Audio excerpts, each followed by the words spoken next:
에베소 교회라고 하면 바울이 3차 전도여행 때 두란노 서원에서 2년 동안 말씀을 강론했던 교회로 익숙합니다. 그곳에서 하나님께서는 바울로 하여금 놀라운 능력을 행하게 하셨죠. 심지어는 바울의 몸에서 손수건이나 앞치마를 가져다가 병든 사람에게 얹으면 그 병과 악귀가 떠나기까지 했었습니다. 그뿐 아닙니다. 에베소에서 마술을 행하던 많은 사람들이 마술책을 모아다가 불사르는 일이 있었습니다. 그런데 아쉽게도 요한계시록을 보면 에베소 교회가 처음 사랑을 버렸다고 책망을 받고 있습니다. 우리에게 익숙한 에베소 교회에 대해서 오늘 살펴보는 시간을 갖겠습니다.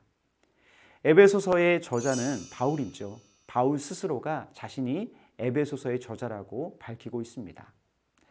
에베소서의 기록 연대와 장소에 대해서 살펴보면 바울이 기록한 여러 서신들 중에서 에베소서, 빌립보서, 골로새서, 빌레몬서는 함께 옥중 서신으로 분류가 됩니다. 바울은 한 차례 이상 투옥된 것으로 보이며 투옥 장소도 여러 곳으로 추정이 되는데 이 중 가장 유력한 견해는 바울이 로마에서 가택 연금 상태에 있었던 사도행전 28장이 배경이 되는 AD 60년에서 62년경이 이 편지가 쓰여졌을 것이라는 견해가 가장 설득력이 있습니다. 에베소서는 에베소 교인들만을 염두에 두고 쓴 편지가 아니라 소아시아 여러 교회가 회람하도록 미리 계획하고 작성했던 것으로 여겨집니다. 각 교회가 공적으로 편지를 낭독할 때에 인사말의 공백에 각각의 교회의 이름을 넣어 읽었을 것입니다. 에베소라는 곳이 어떤 곳이었는가에 대해 조금 더 살펴보면 AD 1세기경에 에베소는 로마 제국에서 네 번째로 큰 도시였으며 20만이 넘는 인구를 가지고 있었던 것으로 추정됩니다.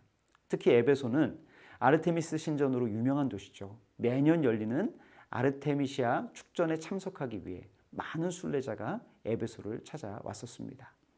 또한 마술의 중심지로도 명성이 높았습니다. 그 가운데 가장 유명한 것이 이른바 에베소 문서였는데 이 문서들은 악령을 막아주는 힘이 있다고 생각했었습니다. 이렇게 마술과 미신이 강했던 에베소에서 은 5만으로 환산할 수 있는 마술책이 태워졌다는 것은 대단한 사건이 아닐 수 없습니다. 2차 전도여행 마지막에 바울은 잠깐 에베소에 들려 브리스길라와 아굴라를 남겨놓기도 했고요. 또 후에는 디모데가 에베소 교회를 맡아 목양하기도 하였습니다. 에베소서는 그리스도 안에서 새 생명을 주시고 새 공동체를 창조하시려는 하나님의 장대한 계획이 담겨져 있습니다. 또한 그 부르심에 어울리게 행할 것을 그리스도인에게 요청합니다. 그래서 그 주제를 두 가지의 핵심 단어로 설명할 수 있는데요. 하나는 새 생명, 또 하나는 새 생활로 표현할 수 있습니다. 이 주제에 맞춰서 에베소서의 전체의 구성을 간략하게 살펴보도록 하겠습니다. 1장부터 3장까지는 새 생명을 받은 그리스도인의 특권에 대해서 말하고 있습니다. 1장에서는 그리스도 안에서 우리가 복을 받았고 선택되었고 예정되었고 구속되었다는 구원의 메시지를 여러 가지의 표현으로 담아내고 있습니다. 2장에서는 그리스도 안에서 누리는 새 생명과 새 공동체를 말하고 있고요. 3장에서는 새로운 공동체와 그 공동체를 위한 바울의 기도가 등장합니다.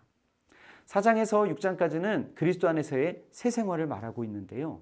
4장에서는 교회의 연합을, 또 4장 후반부부터 5장 중반 이후까지는 거룩한 삶을, 또 5장 후반부부터 6장 초반부까지는 가정과 직장에서의 책임을 말하고 있습니다.